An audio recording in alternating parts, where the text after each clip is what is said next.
Hi guys, welcome to another vlog, welcome to my YouTube channels. यार आप लोग subscribe नहीं कर रहे, प्लीज़ सब्सक्राइब करो चैनल को। इतनी अच्छी अच्छी इन्फॉर्मेशन आप लोगों को मैं दे रहा हूँ, इतनी इन्फॉर्मेटिव वीडियोस आप लोगों के लिए लेके मैं आ रहा हूँ। और देखिए, आप घर बैठ के फ्री में ये सारी चीज़ें देख सकते हैं। दुनिया फ्री में घूम रहे हैं, घर बैठ के फ्री में कंसल्टेशन जो है ना वो आप ले सकते हैं। अगर कोई प्रॉपर फाइलिंग हमसे करवाएगा, कोई प्रॉपर फाइलिंग करता है तो वो फिर उसको अलग से गाइड किया जाएगा कि कहाँ पे जाएं, किस चैनल पे जाके वो अपनी प्रॉपर फाइलिंग कर सकता है वीज़ा फाइल करने के लिए। लेकिन जो लोग वैसे इन्फॉर्मेशन कनेक्ट करना चाह रहे हैं वो उनके लिए तो एक ओपन चैनल है, वो आएँ देखें और चैनल को लाइक भी करें, सब्सक्राइब भी करें। आज की वीडियो की तरफ चलते हैं। वीडियो जो आप कंटेंट के से आपको आइडिया हो चुका होगा, लोग सारी दुनिया यूरोप जाना चाह रही है, मैं भी यूरोप जाना चाह रहा हूँ, बाकी लोग भी यूरोप जाना चाह रहे हैं, सब यूरोप जाना चाह रहे हैं। ये एक ट्रेंड बन चुका है, ठीक है, ये एक ट्रेंड बन चुका है। तो मैं तो एक ट्रिप करके आया हुआ हूँ, लेकिन ये एक ट्रेंड बन चुका है कि हमने यूरोप ही जाना है। अब शेंजन यूरोप देखें, शेंजन वीज़ा की मैं बात करता हूँ। शेंजन वीज़ा में स्पेन वीज़ा पाकिस्तानी पासपोर्ट्स पे रिजेक्ट क्यों करता है, मैं दो चीज़ों के ऊपर बात करूंगा इस वीडियो में। एक कि स्पेन वीज़ा रिजेक्ट क्यों करता है, और दूसरी बात ये करूंगा कि स्पेन ने अगर रिजेक्ट कर दिया है तो फिर इसके बाद सेकंड आपको क्या करना चाहिए, कौन से शेंजन कंट्री में वीज़ा अप्लाई करें, कौन सा कंट्रीज या इसकी एक अलग से वीडियो है, वो आप चैनल पे जाके देख सकते हैं।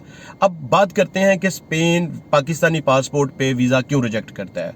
इवन कि आप पाकिस्तान से वो वीज़ा सबमिट करते हैं या फिर आप वो वीज़ा जीसीसी कंट्रीज से सबमिट करते हैं। जैसे जीसीसी कंट्रीज में लोग रहते हैं, वहाँ के रेजिडेंट हैं और वहाँ पे उनकी होम टाइज हैं, और उसके बाद वो वहाँ से अप्लाई करते हैं। इवन कि जीसीसी कंट्रीज के अलावा वो किसी दूसरी कंट्री से भी अप्लाई करते हैं।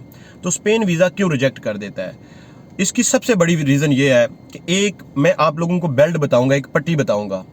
अगर आप लोगों के पासपोर्ट पे प्लेस ऑफ बर्थ वहाँ की लिखी हुई है तो प्लीज़ स्पेन का वीज़ा मत अप्लाई करें। मैं टूरिस्ट वीज़ा की बात कर रहा हूँ, मैं फैमिली वीज़ा की बात नहीं कर रहा, मैं डिपेंडेंट वीज़ा की बात नहीं कर रहा, मैं स्टूडेंट वीज़ा की बात नहीं कर रहा, मैं टूरिस्ट वीज़ा की बात कर रहा हूँ। टूरिस्ट वीज़ा आपका स्पेन आपके पासपोर्ट से प्लेस ऑफ बर्थ चेक करता है। अगर आपकी प्लेस ऑफ बर्थ सियालकोट की है, अगर आपकी प्लेस ऑफ बर्थ जो है ना वो मंडी बाबुद्दीन की है, अगर आपकी प्लेस ऑफ बर्थ जेलम की है, अगर आपकी प्लेस ऑफ बर्थ वजीराबाद की है, गुजरात की है, ये जो बेल्ट मैंने आपको बताया है, ठीक है, तो प्लीज़ काइंडली आप स्पेन की एम्बेसी में टूरिस्ट वीज़ा अप्लाई ना करें।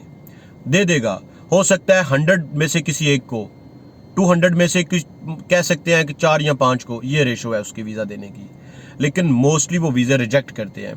अभी रिसेंटली मेरे एक फ्रेंड हैं, उनकी मैं प्रोफाइल आपसे शेयर करता हूँ। वो एक वेल रेप्यूटेड ऑर्गेनाइजेशंस में सेल डायरेक्टर है, एक अच्छी प्रोफाइल है, रेजिडेंट है ओमान में। वो ओमान के वो रेजिडेंट है, विद फैमिली वो यहाँ पे रहते हैं, और इससे पहले वो टर्की गए हुए हैं। एक अच्छी ट्रैवल हिस्ट्री भी है उनकी, पासपोर्ट भी फ्रेश नहीं है, ओमान के वीज़ा भी लगे हुए हैं, यूएई के वीज़ा भी लगे हुए हैं, टर्की के वीज़ा भी उसके ऊपर स्टैंप है। तो उन्होंने स्पेन का वीज़ा अप्लाई किया।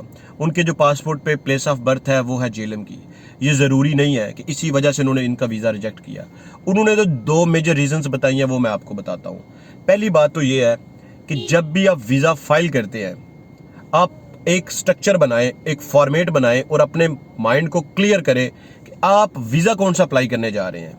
ठीक है, आप टूरिस्ट वीज़ा अप्लाई करने जा रहे हैं। अब जब टूरिस्ट वीज़ा अप्लाई करने जा रहे हैं तो आपका जो सबसे मेन एजेंडा है वो क्या है, आप टूरिस्ट हैं। अब जब आप टूरिस्ट हैं तो जो बंदा टूरिस्ट होता है उसकी शक्ल ही बता देती है कि वो बंदा टूरिस्ट है। ठीक है, अब उसकी शक्ल से उनको कैसे पता चल जाता है या कैसे उनको आइडिया लगता है, वो जो लोग वहाँ पे बैठे हुए हैं उनको आइडिया हो जाता है आपकी प्रोफाइल देख के। क्योंकि ये कोई स्पेन कोई इंटरव्यू तो करता नहीं है आपका कि जो आपको बाई फेस देखेगा और आपको बुलाएगा और उसके बाद वो इस चीज़ पे इस रिजल्ट पे पहुंचेगा कि उसने आपको वीज़ा देना या नहीं देना, आपकी प्रोफाइल देखेगा।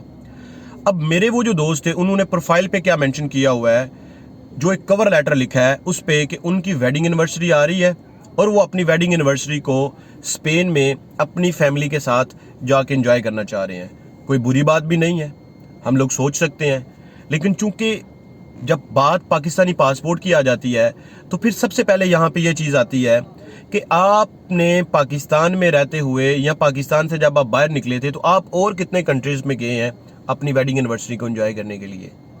इतने साल हो गए आपकी शादी को, जब आप बाकी कंट्रीज़ में नहीं गए तो आपको अचानक से स्पेन का ख्याल कैसे आ गया। ठीक है, तो ये एक स्पॉट गलत था। प्लीज़ इससे ये मैं आपको बताना चाह रहा हूँ कि अपनी सिलेक्शन राइट करें, आप एक राइट रीज़न दें। आपकी रीज़न जब राइट होती है तो चीज़ें राइट डायरेक्शन में वो देखी जाती हैं। जब आपकी रीज़न राइट नहीं होती, आप एक फेक रीज़न बना के दे रहे होते हैं, तो वो अब देखिए, वो जेन्युइनली वो बंदा, मैं आई नो हिम पर्सनली, वो बंदा जेन्युइनली जो है ना, वो वहाँ पे सिर्फ वेडिंग एनिवर्सरी ही को एंजॉय करना चाह रहा था, इसके अलावा कोई दूसरा काम नहीं था उसका। लेकिन उसका जो वे ऑफ प्रेजेंटेशन था, जो प्रेजेंट करने का वे था, वो प्रॉपर नहीं था, वो गलत था।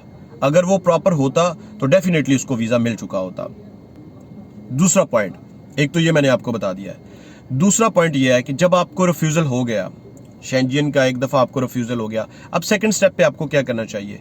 सेकंड स्टेप पे आपको ये करना चाहिए कि सबसे पहले आपने वो जो वहाँ पे डेट्स दी हुई थी, उस वहाँ पे आपकी डेट्स चली जाती हैं, आपके फिंगरप्रिंट्स हो जाते हैं, वो डेट्स उनके सिस्टम में सेव हो जाती हैं। तो आप उन ही डेट्स में ट्राई करें कि शेंजियन नहीं तो किसी दूसरी कंट्री का ज़रूर ट्रिप करें। शेंजियन नहीं, शेंजियन वीज़ा दोबारा अप्लाई मत करें, लेकिन सेम डेट्स में किसी दूसरी कंट्री का ट्रिप आप कर सकते हैं। आप थाईलैंड चले जाएं, आप मलेशिया चले जाएं, आप बाकू में चले जाएं, अज़रबैजान में चले जाएं, आप टर्की, आप अगर आपने ऑलरेडी ट्रिप किया हुआ है तो ठीक है, जॉर्जिया चले जाएं, नहीं तो टर्की का अगर नहीं किया हो तो टर्की का आप ट्रिप कर लें, ठीक है, रोमानिया का ट्रिप कर लें। मतलब कि ये कंट्रीज़ हैं, किसी दूसरे कंट्री का आप ट्रिप कर लें। इससे क्या पता चलता है, जब नेक्स्ट टाइम आप वीज़ा अप्लाई करेंगे तो आपने स्पेन का नहीं करना, आपने कौन से कंट्री सेलेक्ट करने हैं वो मैं आपको बताऊंगा कि इजी जो शेंजियन कंट्रीज़ हैं जिनकी वीज़ा रेशो काफ़ी हाई है, वो मैंने एक अलग से व्लॉग बनाया हुआ है, आप उनका वीज़ा अप्लाई करें। जब आप वीज़ा एप्लीकेशन आप फिल करते हैं शेंजियन के लिए, तो वहाँ पे एक पॉइंट आता है कि आपने पहले कभी अपने फिंगरप्रिंट्स दिए हैं। जब आप कहते हैं ना यस मैंने दिए हैं, तो वहाँ पे अपनी डेट मेंशन करते हैं। जब आप अपनी डेट मेंशन करते हैं तो वहीं से वो सिस्टम से रिकॉर्ड आपका निकाल लेते हैं और देखते हैं कि आपने पहले कब और किस कंट्री के लिए वीज़ा अप्लाई किया था। तो जब जिस कंट्री के लिए वीज़ा वो निकालेंगे कि इस कंट्री के लिए वीज़ा अप्लाई किया था, तो वहाँ से जाके आइडिया हो जाएगा ऑटोमेटिकली उनको कि इसकी जो रीज़न थी रिजेक्शन की वो क्या थी। ठीक है, तो यहाँ से मैं आपको बता देता हूँ कि उनकी जो रीज़न्स थी रिजेक्शंस की, वो दो रीज़न्स थी। सबसे पहली रीज़न ये थी कि वीज़ा ऑफिसर ने ये लिखा है कि जो रीज़न आप दे रहे हैं हमारे कंट्री में आने के लिए, मैं उस रीज़न से सेटिस्फाई नहीं हूँ।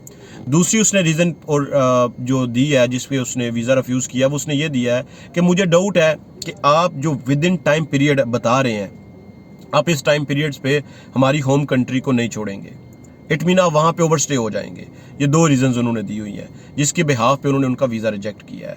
तो आप जब भी वीज़ा फाइल करते हैं, आप कंसल्टेंट की अगर हेल्प ले रहे हैं तो प्लीज़ अपने डॉक्यूमेंट्स को खुद चेक करें। किसी कंसल्टेंट को उतनी पेन नहीं होती वीज़ा रिजेक्ट होने की जितनी आपको पेन होती है। किसी कंसल्टेंट का पासपोर्ट ख़राब नहीं होता जितना पासपोर्ट आपका ख़राब होता है।